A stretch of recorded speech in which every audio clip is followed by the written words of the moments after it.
Test Drive with Graeme Fletcher. This week on Test Drive, we look at the newest member of the Acura family.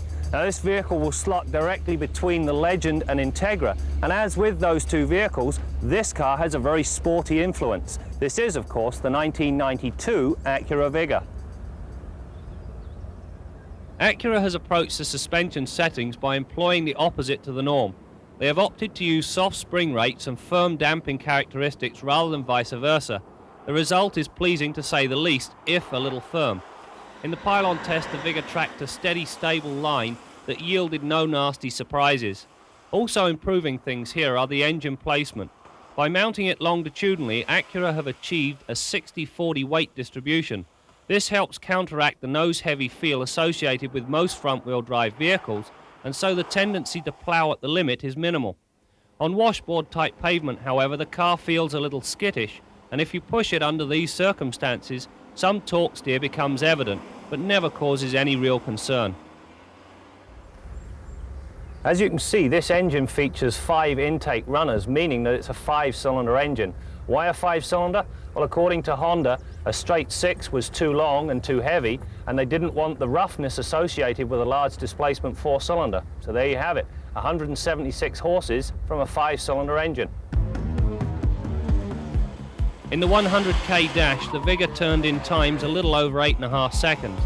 Generally, the throttle response is good, although below 3,000 RPM, the engine feels a little lazy. Above this figure, the engine pulls strongly past the 6,800 RPM red line to the 7,100 RPM fuel shutoff point. The Vigor uses a 4-wheel disc brake system that features Honda's 6th generation ABS system. On the skid pad, the whole setup provided straight, fade-free stops that averaged a scant 113 feet. The thought and design work that went into the interior is to be commended. The Vigor comes with a standard supplemental restraint system in the form of a driver's side airbag. The instrument cluster features a complete set of analog gauges that are easy to interpret at a glance, and all driver controls fall readily to hand. Above the rear view mirror is a small but very welcome sun visor. Flanking the interior light, you can see 2 of the numerous speakers used in the Vigor's unique digital signal processor sound system. This system uses a 16-bit microprocessor to convert an analog signal into a digital one. Some of these pre-selected settings, most notably the church setting, are unusable because of the amount of distortion. As far as the seating is concerned, there is ample room and comfort up front. The rear passengers will find the legroom offered a little tight, especially if the front seats are anywhere near fully back. Headroom is also at a premium, especially in the GS, because the standard sunroof deprives you of almost an inch of headroom. 6-footers would just not have the space required. The trunk is spacious and features a nice low liftover. While the Vigor lacks folding rear seats, it does provide a pass-through suitable for skis, as well as a ski sack complete with its own briefcase. My pet peeve on the Vigor has to do with this grab handle.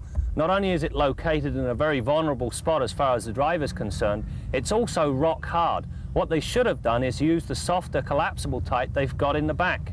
Now to the scoreboard for a rundown on the 1992 Acura Vigor. Honda's new 5-banger provides sufficient power to give the Vigor better than average performance. The 8.5 seconds required to reach the 100k mark is significantly better than most of the immediate competition.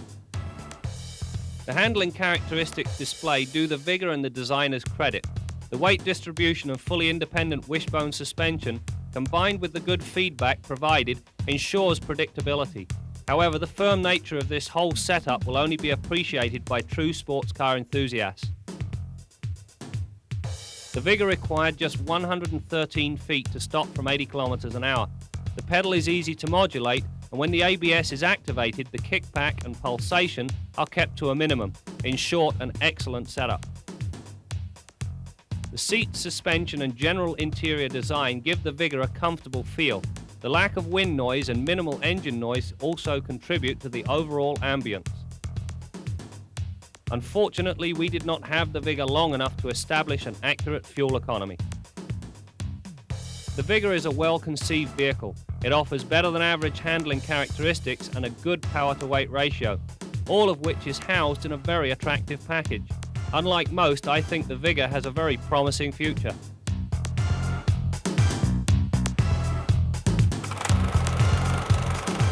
If you consider Motoring TV's been on the air for 30 plus years, there's no doubt you've missed a few episodes. Well, there's a couple of ways you can catch up and make sure you don't miss anything. First, you can go to YouTube and look up just segments or complete shows.